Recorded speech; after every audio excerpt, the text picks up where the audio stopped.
This is the car that came to us just a day or so ago, and the purpose of this preliminary portion of the videotape is merely to show the car's condition as it was when we received it. As you can see, the hubcaps are missing, the bumpers are off, although we do have the bumpers here.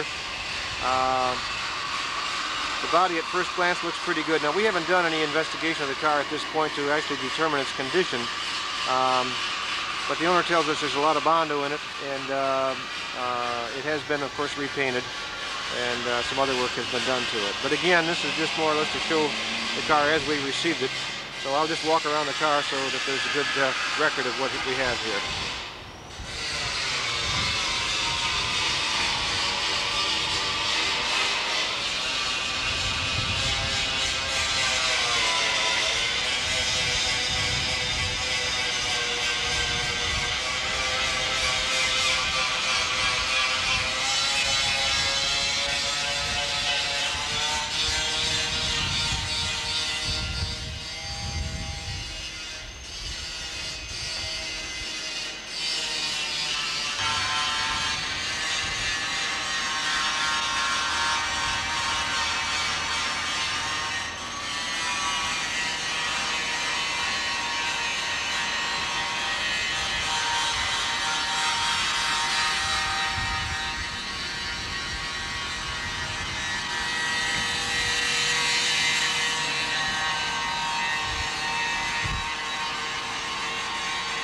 The car is drivable. The engine apparently has been freshly rebuilt, and we have driven the car in and out of the shop today, and we saw it being driven a bit at the in fact, we drove it up on the trailer, and so we know that it's drivable.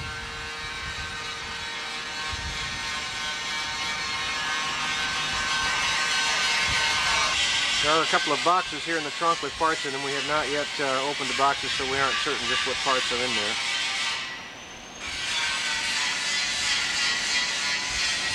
But anyway, this is a good point from which to start. We do now have a record of what shape the car was in when we received it.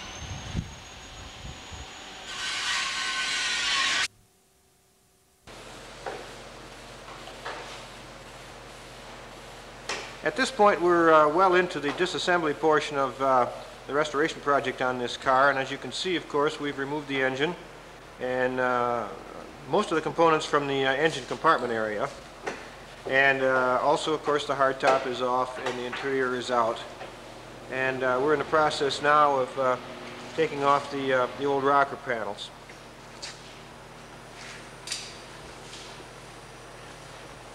This is the way we normally do it, so this is pretty much typical. When we have a car where we know that the front sheet metal is going to be replaced, we usually take that off also before we actually begin reconstruction. That is, we take the front sheet metal off before we begin to do the frame section. The reason for that is sometimes it's easier to do some of the repair work that needs to be done with the front sheet metal off the car. In this particular car, we have to replace this front frame tube, which is damaged by rust, and so it's imperative that we get the sheet metal off in order to do that job. Now, this portion of the frame tube that you're looking at here is not really the worst part. As you can see, there is some rust right in this corner, and some holes, but the bottom side of the tube is rusted to the point where there is either no metal left and it's just a hole, or else it's very, very thin. Of course, it doesn't show in this camera angle, but that's absolutely necessary to be replaced, and as I said, we've got to take the front end sheet metal off in order to do that, which in this case is all right because the sheet metal is full of plastic and old repairs anyway.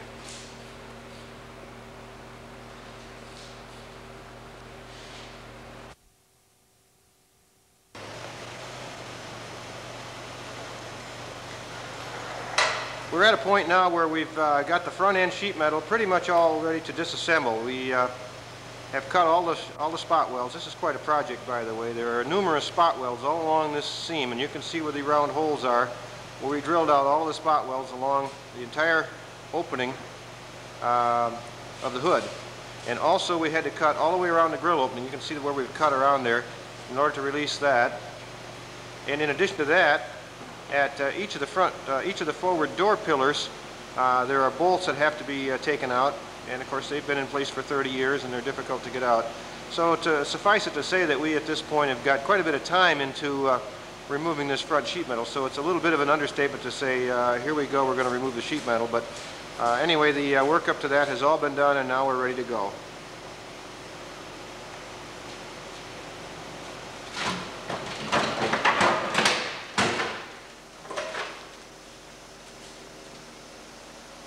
And there it is, and of course now we're at a point where we can really get a good idea of what everything is like underneath, the condition, and some idea as to what will need to be done to repair this and so forth.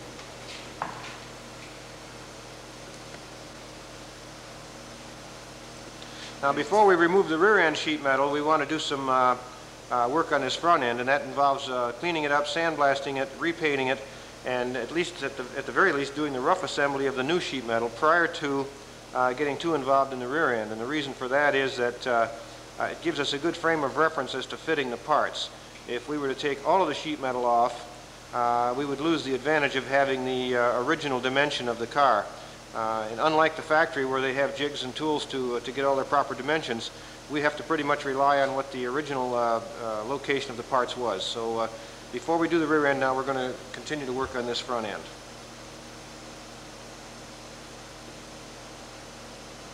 Now that that sheet metal is off, we can get a little better idea what we're working with here. And of course there's still a lot of old rubber or tar type undercoat on here, so it's very difficult to... Compressor came on. It's difficult to determine at this point just what condition this metal is in until we begin to scrape off some of the undercoat. But I can tell right now from looking at this jack port that there's definitely some rot in that area. And there's a flange that's supposed to be all along this edge that's missing, so that's obviously got a problem. Here's a continuation of that flange, and you can see from starting from this point and going all the way back into the jackport area, there's no flange there. So there's been some work done on this that'll have to be redone in order to get the proper strength back. Now also here we can see that this front frame tube, we knew this was going to be a problem. You can see that that's very badly deteriorated, and this bracket that's hanging down here that's rotted away is the point at which the front bumper is mounted to the frame. Actually, there's a couple of holes in that. You can see the holes now, and behind on the back side of those, on the back side of that part, there are nuts, threaded nuts, and the bumper bolts into that. As you can see, that's very, very weak. In looking at the sheet metal that we just removed from the car, of course, we can also give a good indication of what condition that's in at this point, and thereby we can justify replacing it. As you can see in the area of this headlight bucket, there's been a tremendous amount of tar put on there, and there's been some patching done. So this is really in rather bad shape, although it may look pretty good from the outside with the paint on it and everything else. Nevertheless, there's not much strength there, and the metal is pretty much gone. I think the car was depending on the plastic materials, the Bondo and so forth, to hold it together. And the same is true on the other side. You can see there's been an awful lot of tar put up under there. So of course when we replace this, it'll be all brand new metal and we'll be back to original factory configuration.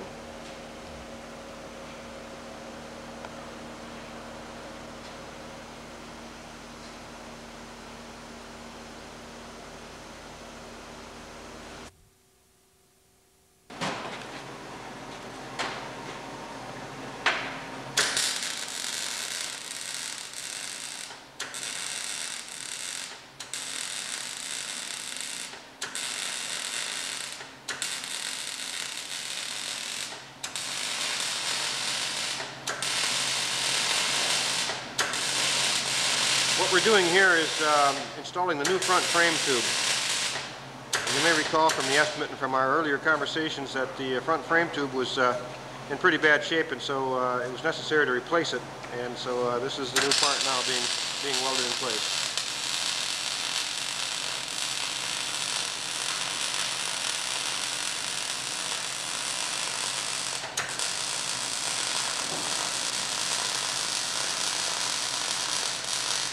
This is the first thing we wanted to do before we dug into the rest of that undercarriage, because this is critical to the strength of the frame unit and also the dimensional integrity You've got to be careful when you disassemble these cars, and a lot of shops that don't know how to do them can ruin a car by taking too much of it apart before they begin reassembly. So by putting this new part back in, prior to cutting apart the rest of the frame, we'll be able to maintain the proper dimensions of all the various parts.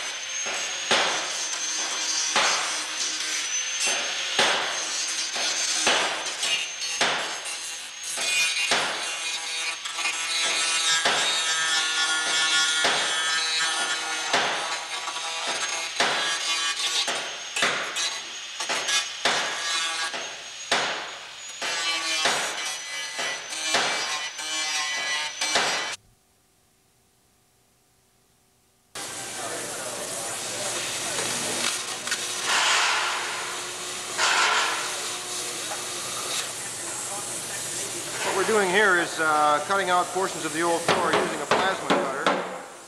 And we've already removed some of the old floors on the driver's side of the car.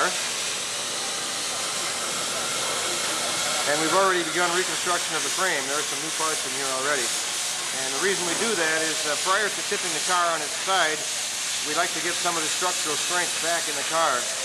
And so before we tip the car up on its side, we replace these two sections of frame that you see here, this new metal, in order to give us the strength necessary to tip the car up without risk of damaging the dimensional integrity of the car.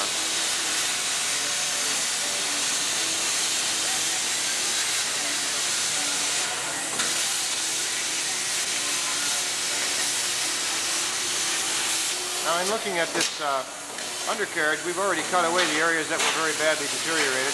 Most of them, that is. There's a remaining rust hole or two there in the forward frame cap. This is on the passenger side of the car. And of course, we've already cut away a lot of the damaged metal on the other side. This being the driver's side of the car.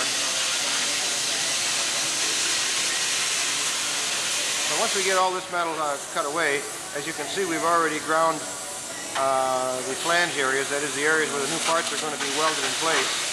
We've already ground that down to nice, bright, clean metal so we can get a good weld. Now, the new parts that we're going to use are right here on the floor. This is a forward floor pan, and these long, skinny pieces are some of the frame rails, and then there's a couple of other floor pans there. Now, the areas that you see here that are black are, we've already painted those with a rust-proofing paint. And the reason for that is that once these parts are installed, these areas that are presently painted black would be inaccessible because they're covered up by other frame sections. And so we paint them in advance so that once they're in place, we can then paint the remaining portions of the floor, that is the parts that are not painted at this time.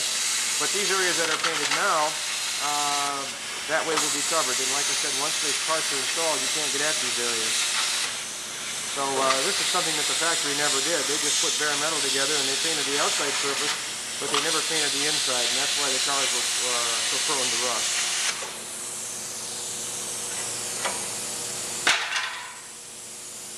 Here are some of the old parts that we cut away, the very thin and rotted metal.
In doing our work on the underside of the car, we did find an area that must be addressed, and this is this area right here. This is part of the frame alongside the engine compartment on the underside of the car.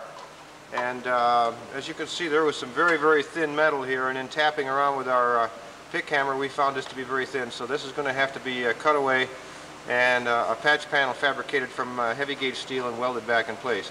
Now, in addition to that, there's also one here on the underside.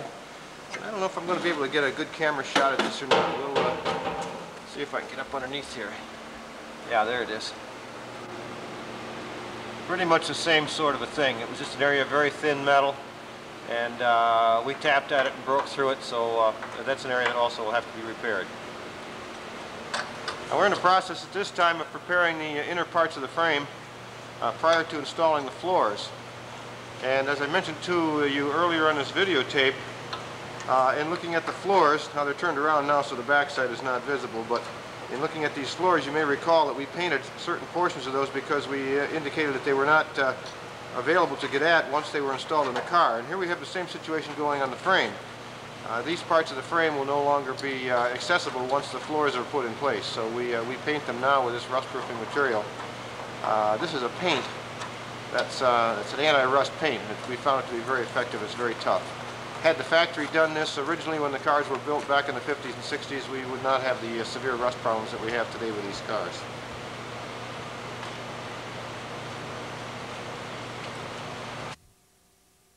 So with the car tipped up like this, now is a good time to take a look at the frame tube that we installed. You may recall that we had to replace the front frame tube, and here it is, all freshly installed and freshly welded in place. I'll try to visualize what we're looking at here. This frame tube would be directly underneath the radiator and behind the grille once the car is all back together again. There are some sheet metal parts missing, obviously, so it's a little bit hard to visualize what we're actually seeing here. But anyway, this is the front end of the car.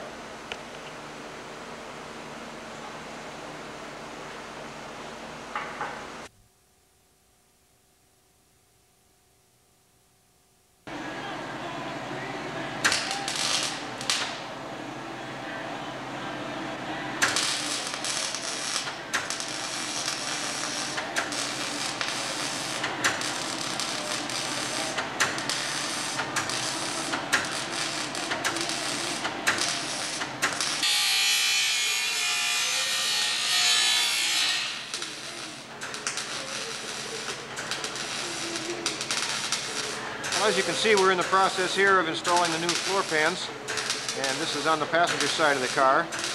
The driver's side, we have not yet begun the installation, but we're all ready.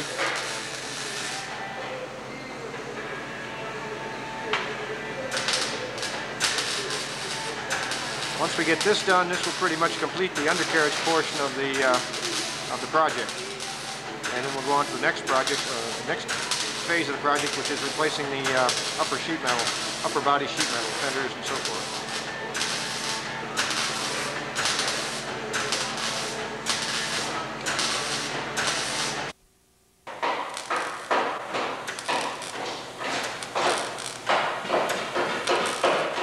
We had been waiting for one small part, one little frame part that goes right in here, and that finally arrived, and so we're installing that now.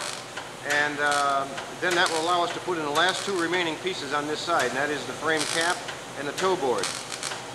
Now up here you can see the frame cap, and this is the toe board. This being the passenger side of the car, and the side we're working on right now is the driver's side.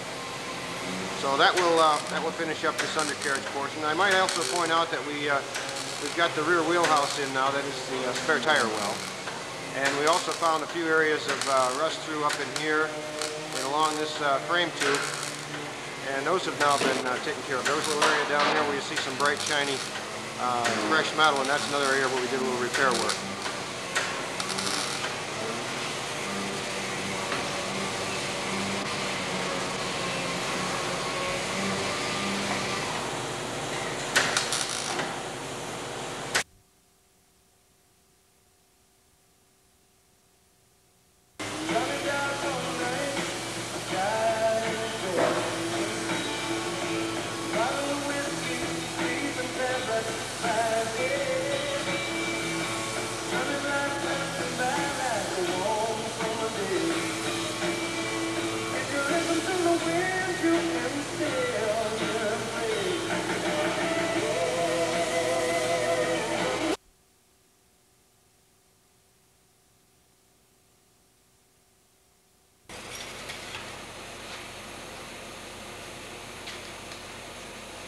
Here we are in the process of fitting the front end sheet metal prior to the final welding and final fitting of it. After a delay of about a week or two, because surprisingly there were no front end sheet metal parts in the United States at the time we ordered it. So we had to wait a week or two to get the parts in. But of course they're here now, and this is what takes place when this front end sheet metal is on. Of course the first step is to get the old metal off, and you've already seen that in the videotape. But now we're at a point where we're fitting the new stuff, and that's quite complicated. We have to reassemble the hood and the grill screen, which is in place. It's a little hard to see because of the darkness here, but the grill screen is in place, and the bumper has to be fitted in order to get proper alignment. And in short, all of the front end sheet metal has to be fitted in a preliminary mode in order to get proper alignment, in order to get proper gaps at the doors, as we have here, and along the hood all the way around its opening, the front and both sides of the hood. Plus the grill opening has to be aligned properly, and the alignment of the three parts. There are three basic parts here, the left and right front fender and also the nose panel.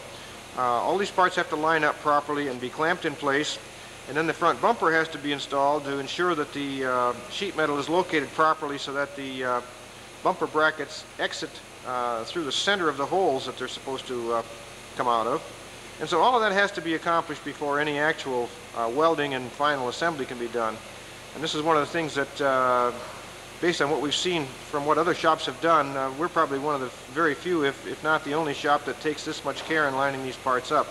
Because often we find poor fits on either the bumper brackets or the hood or whatever, or the doors. But in any case, here we are at this point, and once we get to where we feel that we've got about the best alignment we get, we will tack weld these parts in place. That is, we'll tack weld the three pieces together, and at that point we will begin some other fitting, and that involves the removal of the nose panel after marking its location. Then we will trim the metal so it fits, and we have a what we call a butt joint on the weld. And when we get to that point, I'll show you what that is, and I'll explain what the purpose of that is.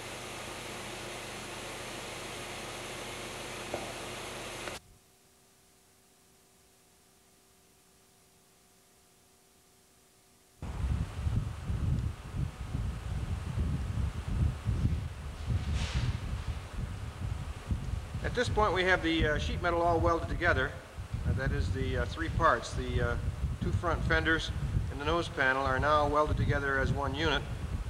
And I think on the last bit of video I indicated that there was a lot of fitting and preliminary fitting and shaping and so forth that had to be done, and adjustment and so forth.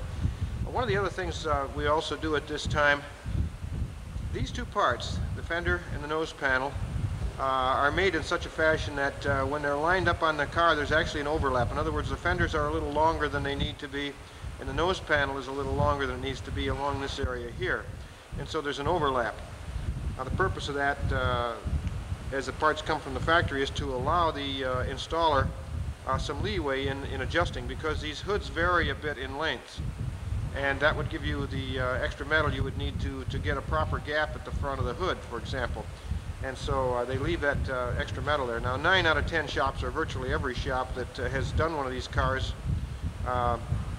prior to our seeing it, does the same thing. They put the two pieces of metal together, and there's the overlap of metal, and they just leave that overlap. They weld across the top and leave the overlap of metal on the underside open. That is, there's an area where the metal is overlapped, but it's not sealed around the leading edge. And that allows a perfect place for moisture and mud and whatever, road debris to get trapped, and it very quickly causes premature re-rusting. What we do is we line these parts all up. Once everything is clamped in place and we have a good fit, we mark the parts, then we disassemble, we cut along the mark and remove the excess metal, then we put the parts back together and weld them together in such a fashion that the two pieces of metal are butted together and welded. And in that way there's no overlap. So if you were to look on the underside of this, and I don't know if you can see it or not, I'll try and get in here and show you what that looks like on the inside. And there's the seam on the inside right there, and you can see there's no overlap of metal there. That's just metal to metal butted together and welded so that it now is one piece. And again, other shops leave that overlap of metal, which is usually 1 inch to 2 inches, and that's an area to trap rust in water. So we've accomplished this part of the job now. The next step will be to, now that these parts are welded together as one unit, to take them off the car. Then we will do our sandblasting of the engine compartment and the outside of the engine compartment sidewalls, and this whole front end of the car will be sandblasted with the sheet metal off it. Then we will paint, then we will reinstall the sheet metal and permanently weld it and bolt it in place. So that will be the next step in this operation, and then following that, of course, we'll go after the rear end sheet metal and we'll begin to install that.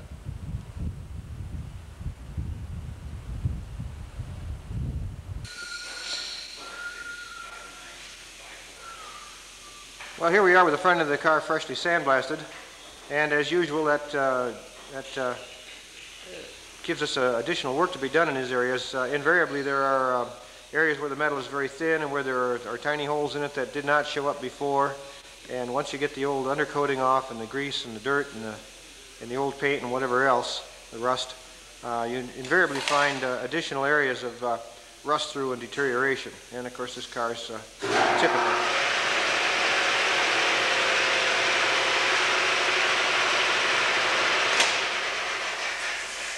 We have removed the battery box because the bottom of that was gone, and so of course we'll be installing a new battery box.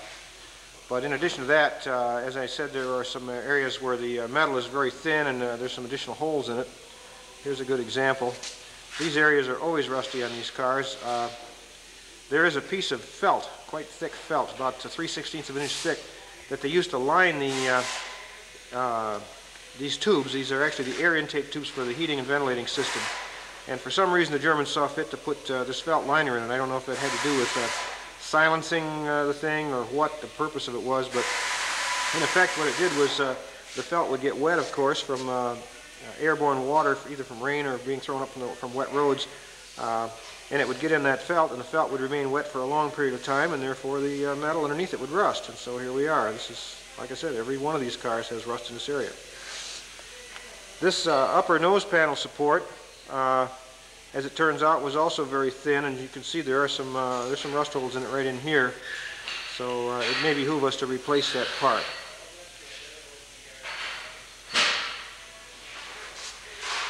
Also, we exposed some other areas down here where there's a little bit of rust through. This again is one of the common typical areas where they go, and so this is going to have to be repaired in here. You can see there's small holes all along this edge, and some not so small holes.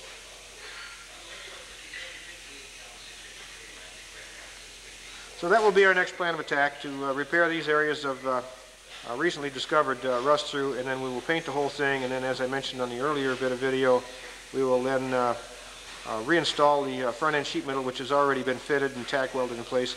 We'll reinstall it, permanently weld it in place, and that will finish up the front end of this car, except of course for the painting of this fresh metal here.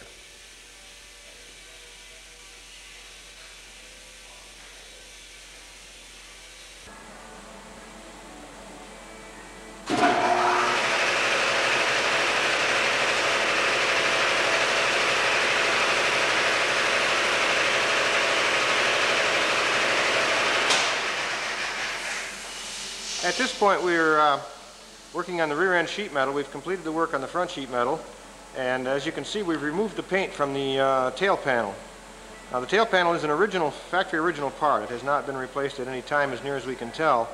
There has been some work done on it, however. In the usual places, down here in the corners, there's been some rust, and I might point out, notice the thickness of the plastic Bondo material on this right quarter panel. And as I said, there's been some rust repair down in this area. And the same is true on the other side, on the left side of the car. There's a rust hole there, and there's also been some patchwork done. There was a patch done here with braze. But all in all, the tail panel itself looks quite strong. It's a little bit unusual because quite often these cars have been hit in the rear end and the tail panel has been badly repaired or butchered up and so forth. This one looks all right. So I feel that we can save the tail panel. However, the quarter panels, I'm pretty sure are goners because of the amount of plastic that's in them. We're sure they're full of rust.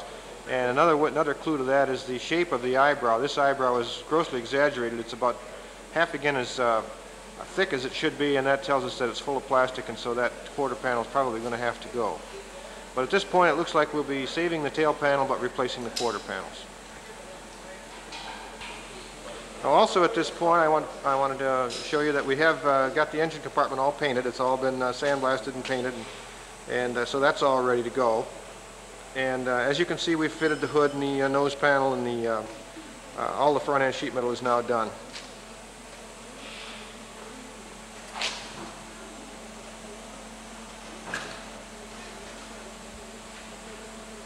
So the next step will be to cut off these rear quarter panels and replace them with new parts. And we'll probably also have to repair the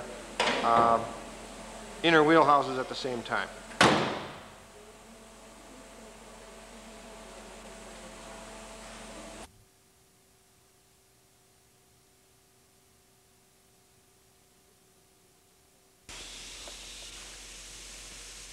We just finished removing the left quarter panel, and so we have exposed the inner wheelhouse on the left side at the rear.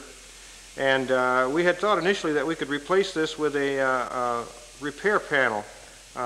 There is available now an aftermarket repair section that is just the lip of this wheelhouse. Now sometimes you can get away with that depending on what the condition of the rest of the wheelhouse is in. Unfortunately, this one is very, very thin in through this area here, and we're sure that if we were to put that repair section on, within a very short time there'd be holes appearing in here because this metal is so thin. So we have elected to replace this entire wheelhouse, and I suppose we're going to find the same thing on the other side, although we'll take a hard look at that when we get to that point.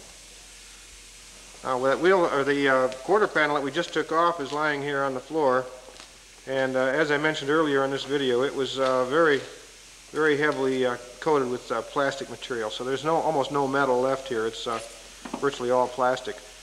This was part of the eyebrow, and that's pretty much all plastic. Plastic. Mm-hmm.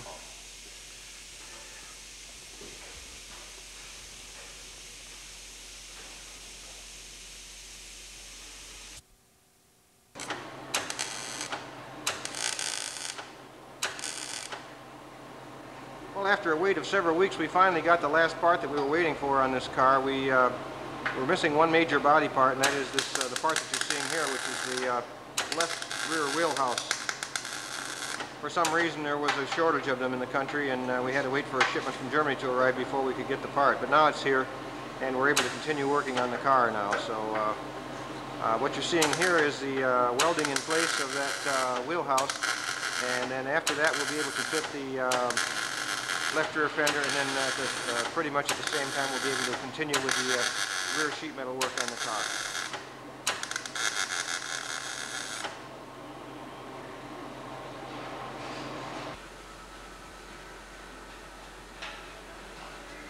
Well, here's that same area. Now that the welding is all done, we have painted this area down in here with a rust-proofing material. And so we're ready at this point to install the fender, which is laying here on the floor.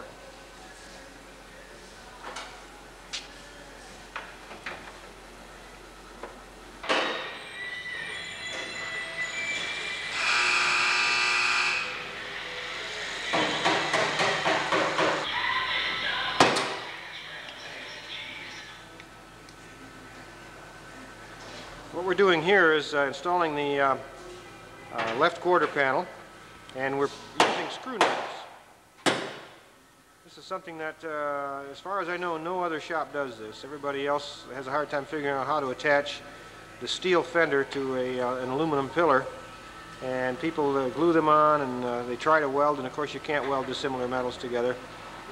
This was done at the factory. There's a half-inch nail that has a screw thread on it, almost like a screw, and you drill a hole in it and you drive it on there.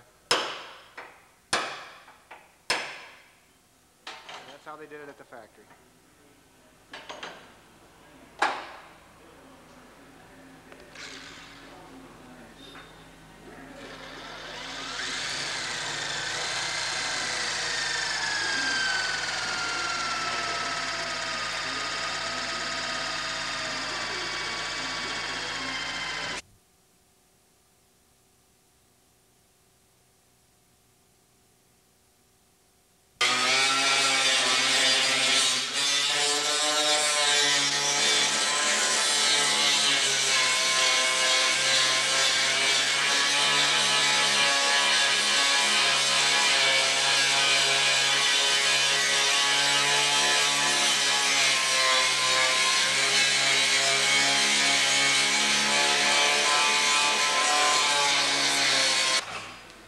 Well, as you can see, we just removed this right quarter panel, and we're in the process now of grinding the areas where we're going to be welding the new metal on. There's a couple of things here I wanted to point out. First of all, up in this corner, this thing right here,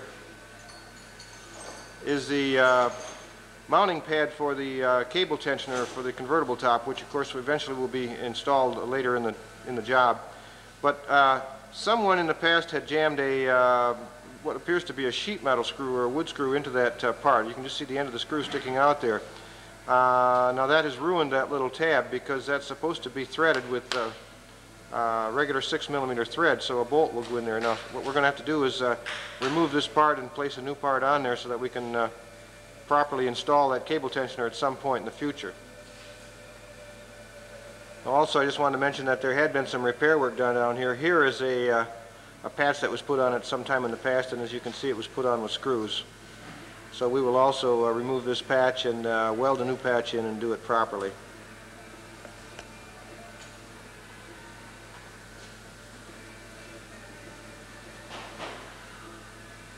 One other thing while we're in the same area here, this what we're looking at now is the back end of the car, and what you're seeing in here is the trunk floor, of course, and this is the rear wheel opening.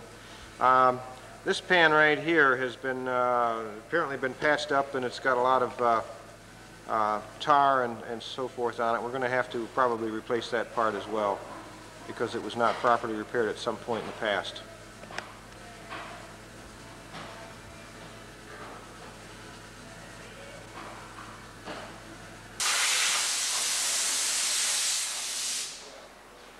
Well, here we are with the right rear wheelhouse installed.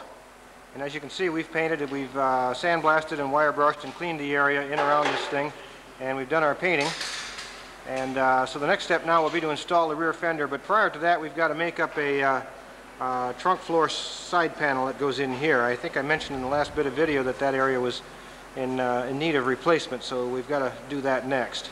And you might also notice that at this time that during the time we were waiting for things like paint to dry and so forth, we have accomplished some other work that actually is part of the next phase, and that is we've got the paint off the hood and the deck lid and the doors.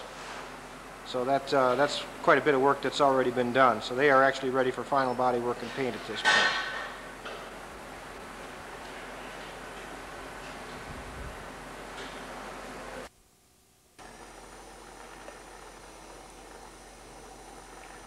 Now that the new body panels have been welded in place, the final step in this operation is to cover the weld seams with lead, or lead, actually it's lead tin body solder, and that's what's going on here. This is much better than using plastic filler materials because it tends to be stronger and it lasts longer, and it also helps to prevent rust for a longer period of time. The plastic body materials tend to absorb moisture, which promotes rust, and of course this does not absorb moisture. Also, the lead is a bit more flexible, and as the car is put in use and exposed to temperature extremes where the plastic materials may in some cases crack, the lead material will not.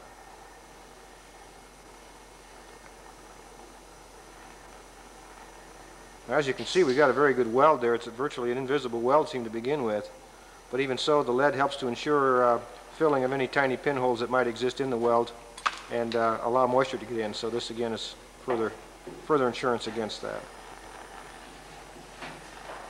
Now this, of course, this particular weld seam goes all the way around the fender, the whole contour of the fender, starting, as you can see, at the corner of the hood opening and going all the way around to underneath the car to the bottom side. It's overall about a 4-foot long weld seam, and this is on both sides of the car. And in addition to that, there's another weld seam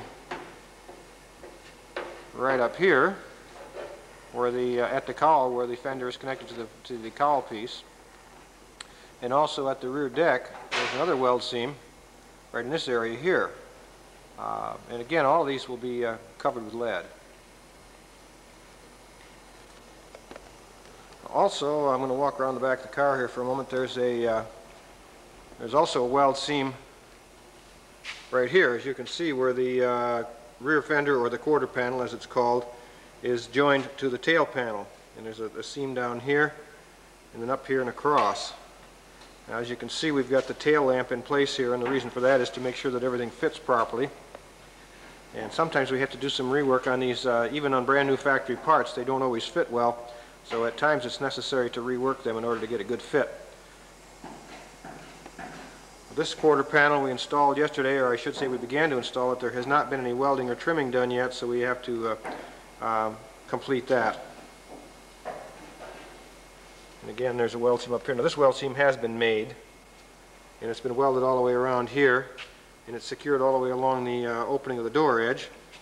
So remaining to do on this one is just that seam at the back, and then that will be finished also.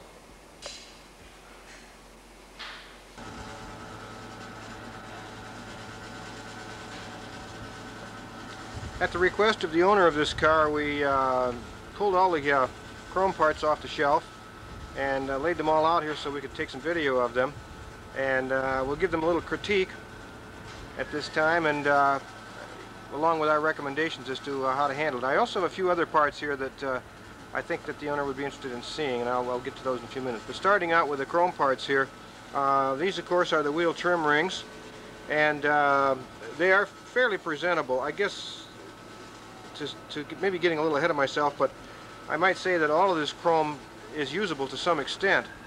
It all depends upon the quality and the level of restoration that's desired, and of course the appearance, the end result appearance of the car will depend upon that decision.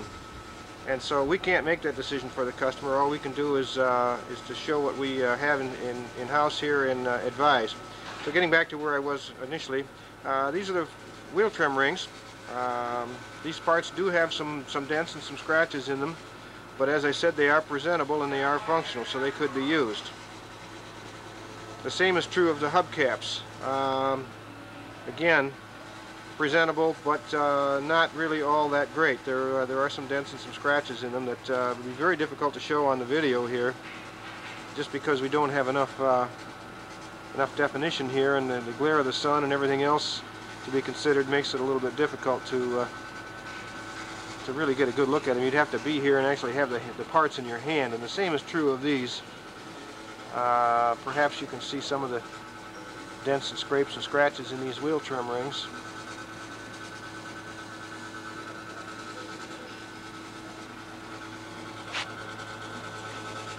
Now, of course, it's always our recommendation, and again, this depends upon the customer's wishes, but our recommendation is if you want a really top quality restoration is to replace these parts. They are all still available. I realize they're not inexpensive, but the problem is if you replace one or two parts and not the others, or if you re-chrome plate a few parts and not the others, then you've got a situation where nothing matches. A freshly chrome plated part will make the parts that were not chrome plated make them look bad. These are the moldings that go along the top of the doors, and again, they are presentable. From a distance they look fine, but up close you can see that they're full of fine scratches and little pits and so forth.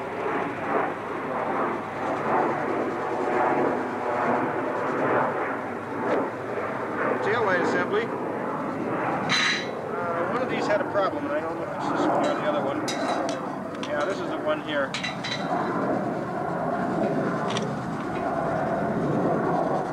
This one's probably alright. This one is probably usable, at least the bulb assembly is.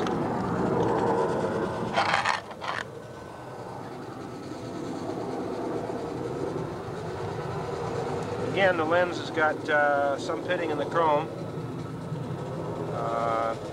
It is functional. It's not broken, so it could be used.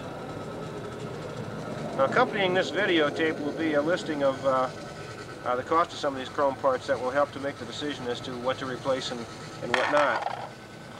The other tail light, as I recall, and that's over here. Let's take a look at that now.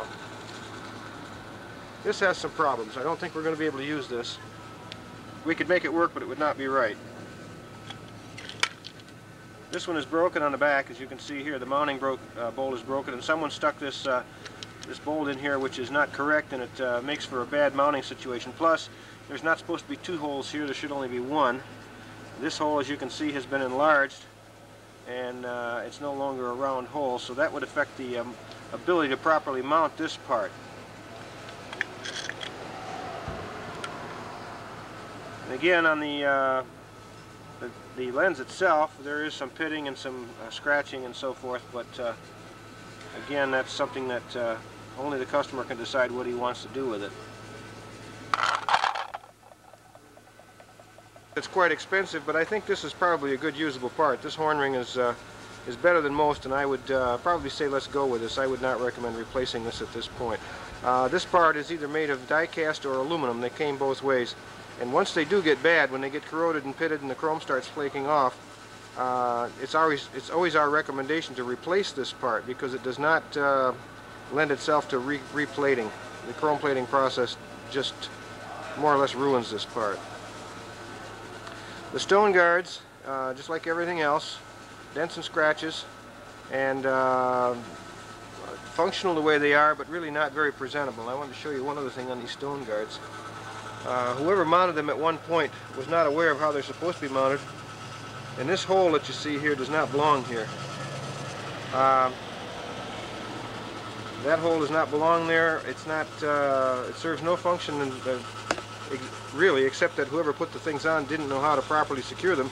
So their answer was to drill a hole and run a sheet metal screw into the body of the car, and that's just not correct. There are clips on the back of these that evidence shows. Well, let me turn them over and show them to you.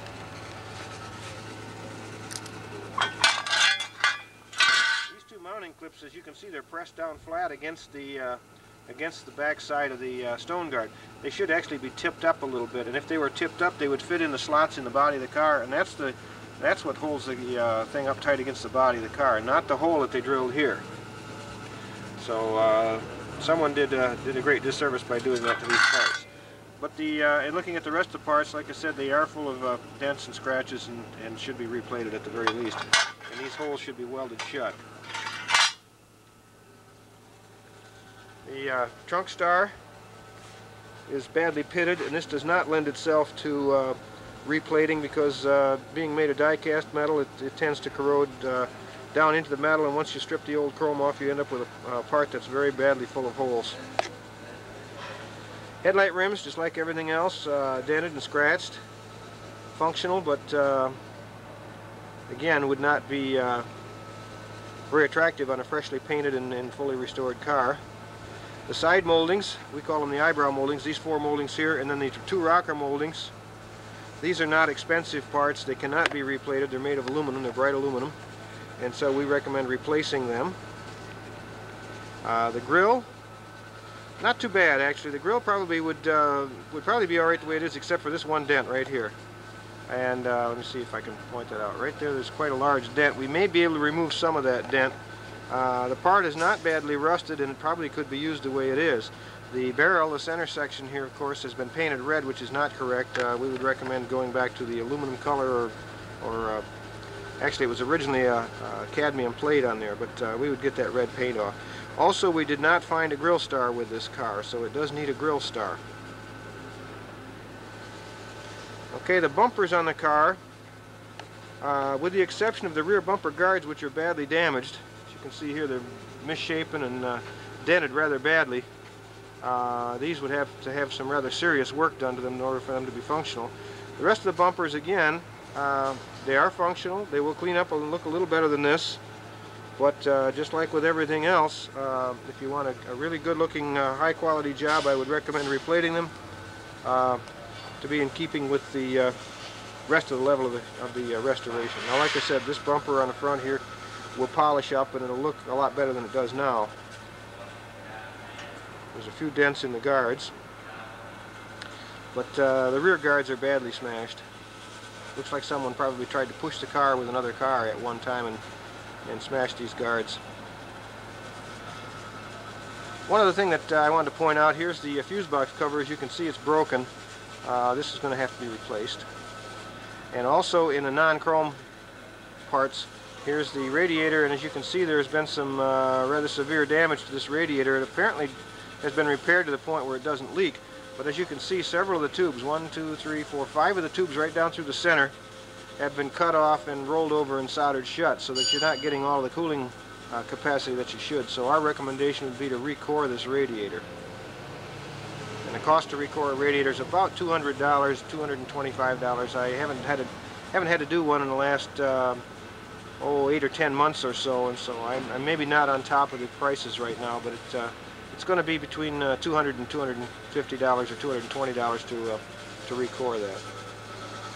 I think that about covers it. Oh no, here's the lamps, the turn signal lamps that mount on the front fenders are actually on the nose panel.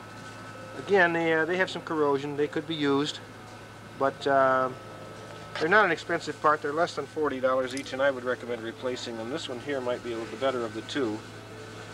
This one might not be too bad, but as I recall, this one was pitted. Yeah, there's some pitting and discoloration in that chrome, so that probably would be worthwhile to replace. Okay, that about covers it for the chrome parts, and hopefully this will help. This, along with the printed matter that accompanies this videotape, will hopefully help to make the decisions.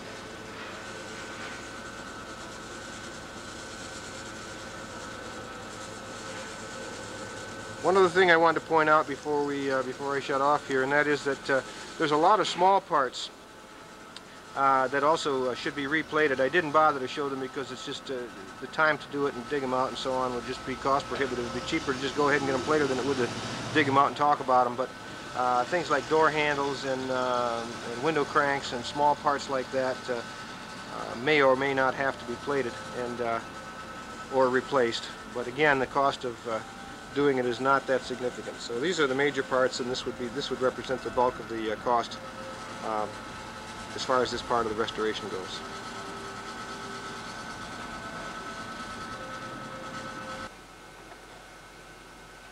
Going back to the car itself, as you can see at this point, we have the rocker panel installed on the left side of the car. Bodywork is, that is, the body assembly work is pretty much all done. We've got the front joints are leaded. The rear ones still have to be leaded, but all the grinding and sanding and fitting has been done on this side.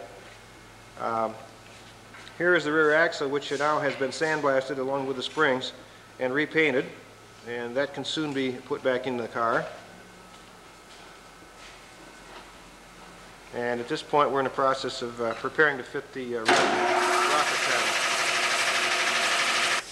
What you see us doing here is putting some caulking compound on that top of the frame rail, so that when we secure the rocker panel to that frame rail, it will tend to keep the water out.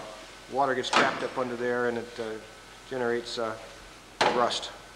Now, these rocker panels, as you might notice, had been painted white at one time. These are not the rocker panels that were on this car originally. The customer asked us to try and save them, but I'll show you his rocker panels. They were really too bad to save.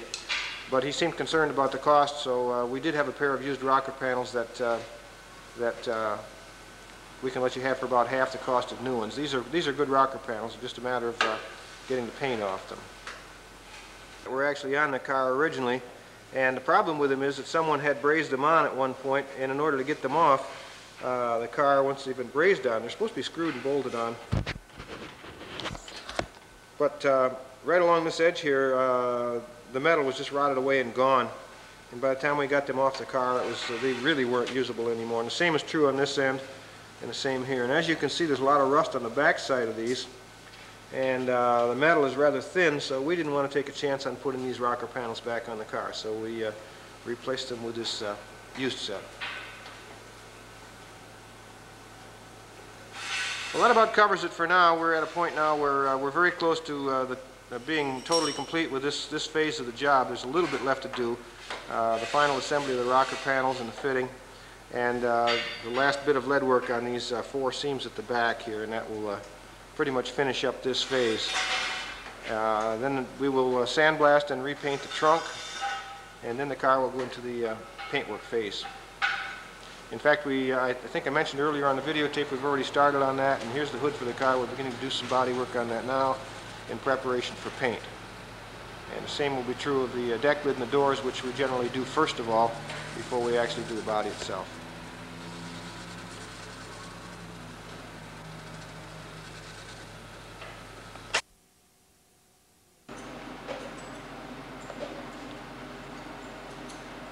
What's happening here is that the body skin is being prepared, we're doing the final metal finishing and so forth. just prior to the application of finish materials. What we have done is we've had doors installed, and we've checked the gaps around the doors and the hood and the deck lid, and ensured that that's all right. And then we took the doors back off so we could properly do our sanding and final body work on it. And in addition to that, as you can see, we've sanded off most of the original factory primer from these new parts, the fenders and the quarter panels and nose panel and so forth. And the reason for that is that these parts, even though they're brand new as they come from the factory, sometimes have adjustment marks on them from the die stamping processes, file marks, minor dents from shipping and damage from handling and shipping and so forth. And they may not be terribly visible when the body primer is on there, or the factory primer is on, but once you get that primer off, you can see that this is a little bit spotted here. And the reason that is because we go over that with a flat board with some fine sandpaper on it, and the low spots, the paint does not sand off thoroughly, and the high spots is where the paint comes off first. So you can see those areas where the paint is still on there, or the primer, those were areas that actually were a little bit low. Due to waves or dents or ripples or whatever. So we get as much of that out as we can in our final preparation here before we begin putting the paint on. So the next step, after we will continue with this operation for a period of time, getting these waves and ripples out and doing the final adjustment of the body panels and so forth, and then very soon we'll begin to apply the primer coats and eventually the color coats.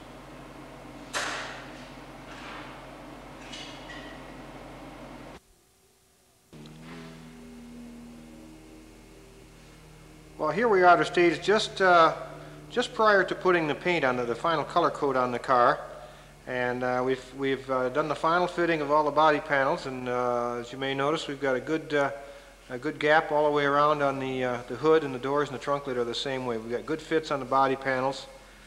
The material you're seeing on the car now is a primer coat, and we have one more coat of primer to put on, and the body work is basically done at this point.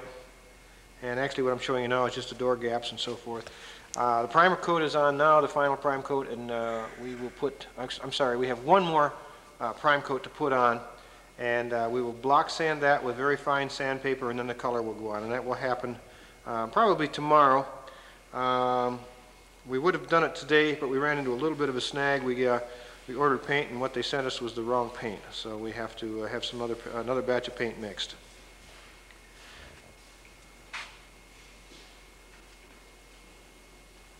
Now what you're seeing, that's the off color here, the little yellow coloration is actually it's the undercoat, which is a sealer coat. It's underneath the primer, and after putting the two coats of primer on, then you do a little bit of sanding to get rid of some final little ripples or scratches or whatever, and then if you sand through that prime coat, that exposes the coat of sealer underneath, so that's what you're seeing. The final coat of primer that will be applied tomorrow will be the same color as this rather salmon color.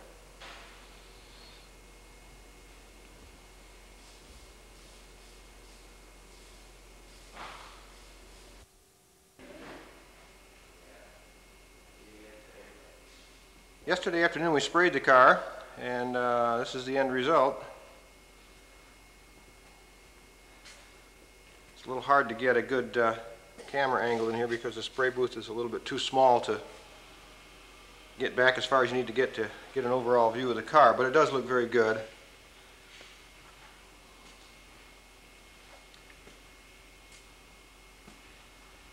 Now, still remaining to be done, whoops, is to spray the doors and the deck lid and the hood and the small parts, the dashboard and the windshield pillars and hubcaps and the wheels and things like that.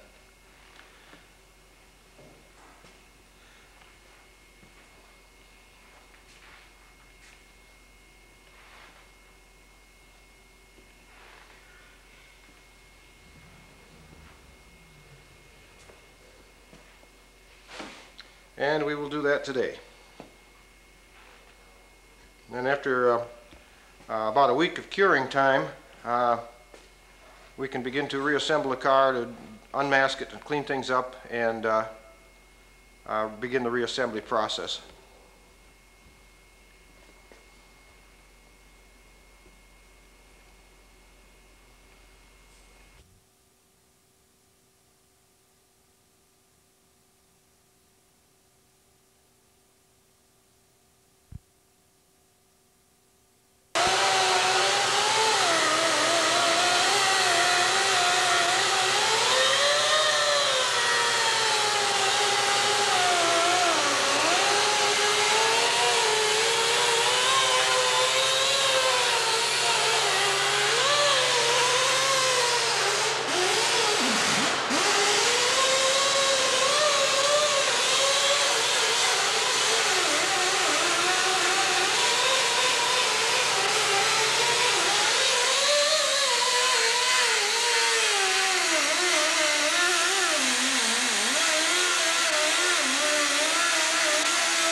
What you just saw was the interior of the car being prepared for painting.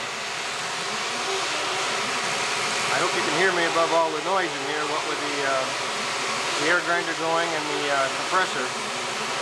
But at the same time, one man is doing the interior of the car, getting it ready for paint.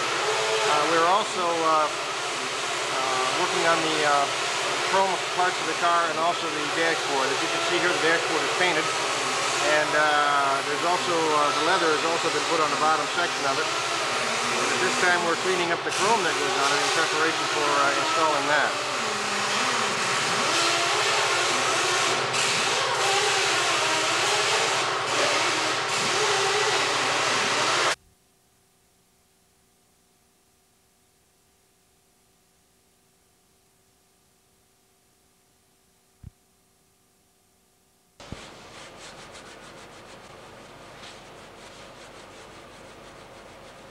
This is the forward wall of the convertible top well, and we've just removed the old leather that was on it, and we're now washing off the old adhesive.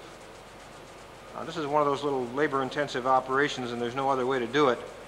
We have to soak this entire part in lacquer thinner, first of all, to loosen the adhesive and separate the leather from the aluminum, then peel off the old leather, and as you can see, what we're doing here is washing off the old adhesive to get it nice and clean again, and then after that we'll reinstall the new leather.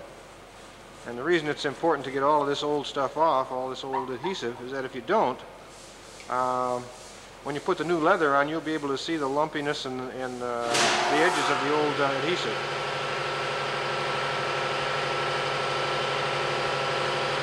Now, we have already cut the hide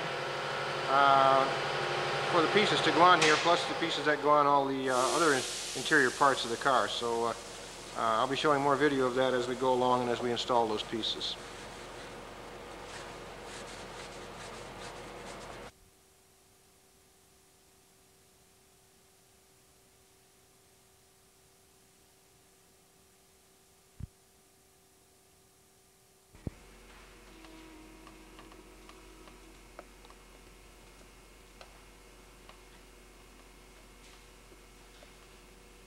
What you're seeing here is the installation of the leather onto the convertible top well forward wall. And as you can see, we have one side covered already, and what you're seeing here is just the edge of the leather from the other side. And we're putting adhesive on now in preparation for gluing on the other piece of leather.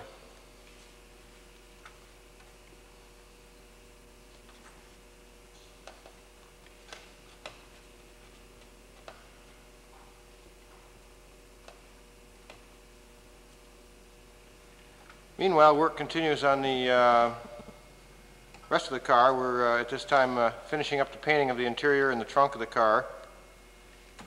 The engine compartment, of course, is already done, as is the front and rear suspension.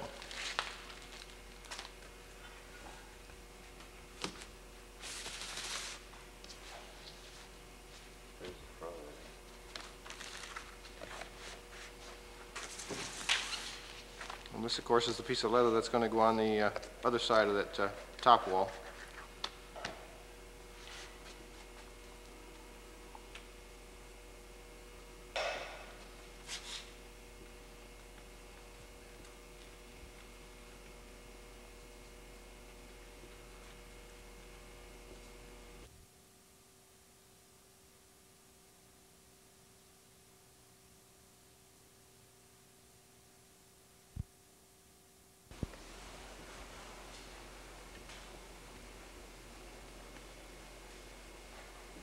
What you see being done here is the installation of the leather in the convertible top well area. We've already installed the leather on the dashboard, and also at this time you'll see that we've got most of the components back in the engine compartment. Most of them are detailed and reinstalled. Of course, the engine's not in yet, but that will be the next. Also at this time we're working on other parts of the interior, the seats, cleaning up the door panels and so forth.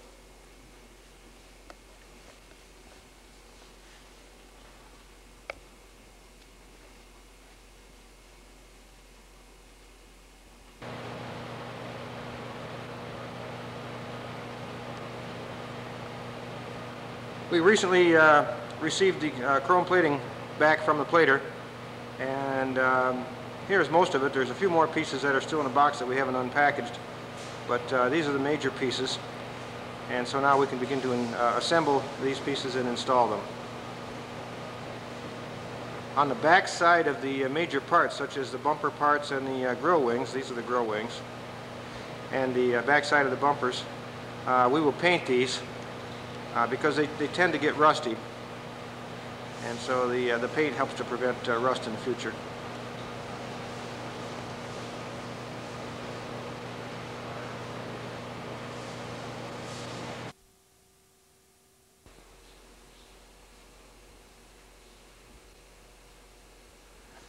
Work on the car continues at this point, and we, as you can see, we've got some of the chrome back on. Still, of course, don't have the engine back in the car, but that's something that will be done soon. Leather work in the back area is done here, and as is the carpeting.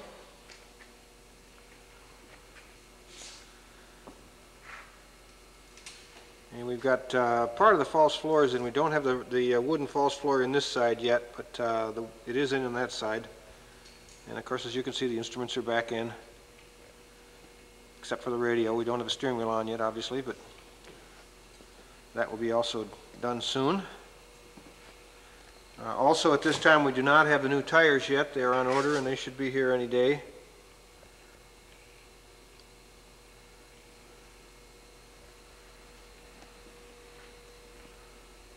The door panels on the car are ready to reinstall. However, before we do that, we have to adjust the windows, and before we can adjust the windows, the convertible top has to be installed. So we've got a few things we have to do yet before we can put the door panels on.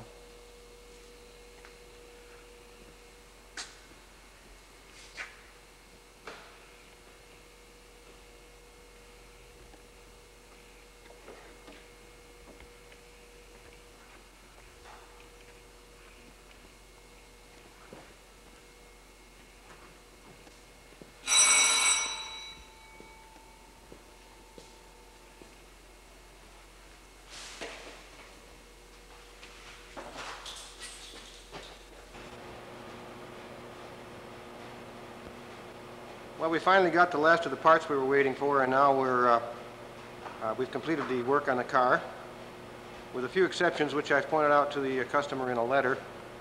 And this is what the car looks like, all done. As it turns out, the last part we were waiting for was a black steering wheel. For some reason, there were all kinds of white steering wheels available, but no black. And since this car has a black interior, we felt that the black steering wheel would be the way to go.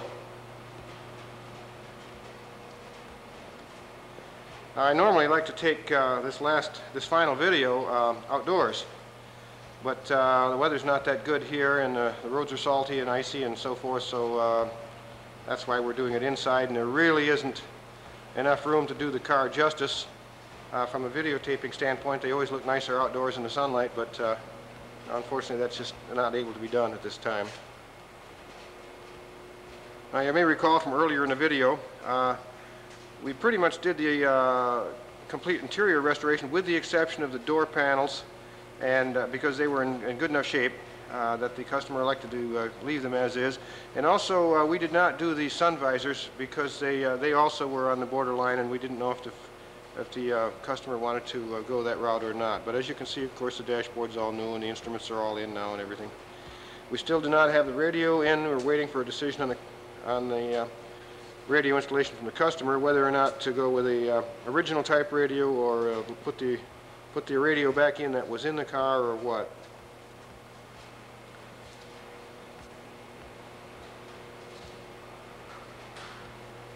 But the car looks very good. Now, we have not had an opportunity to drive it since we got it all back together, because same reason I just pointed out, the roads are not good, and I didn't want to expose the car to the mud and the slop and the salt and the snow. But we have started it up, and it runs very well, and the engine sounds real nice. So I think it's probably going to be just fine. Now, there are also a couple of engine compartment things that are not completed. You may notice that there's no air cleaner and no air silencer, and no connecting hose between the silencer and the air cleaner in the car. And the reason for that is that this car did not come to us with those parts. So at this point, we don't know if the customer has the parts at home or if they're just we're not with the car or whatever. We have asked for a clarification on that.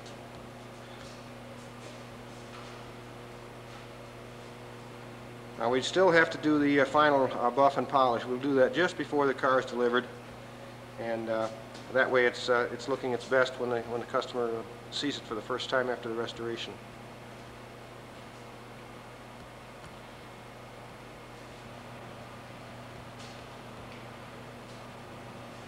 I'm going to shut down the camera now. We'll put the convertible top up and then take a little bit more video. Well, this is what it looks like with the top up. I might point out that these convertible tops, when they're brand new, are very, very tight, and it's difficult to get the top latch down. And so for a period of time, it's probably going to take two people to latch that top down. That's been true with about every car we've ever done.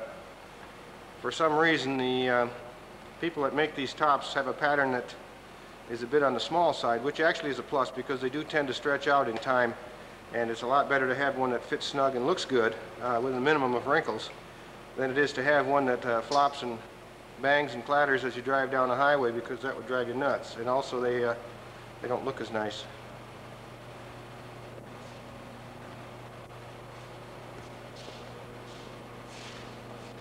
This is one of the few sports cars from this period that actually looks good with the top up.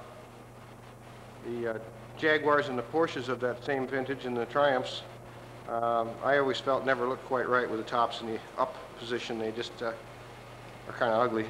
But this is quite attractive. The top fits very nicely. Its shape is designed nicely into the contours of the car, so it's a real nice situation. Well, that's about it. The car's virtually completed, except for a couple of minor things which I've pointed out. Some on this videotape and a few more on the letter that I've written to the customer. So the car's ready to drive and enjoy for many years.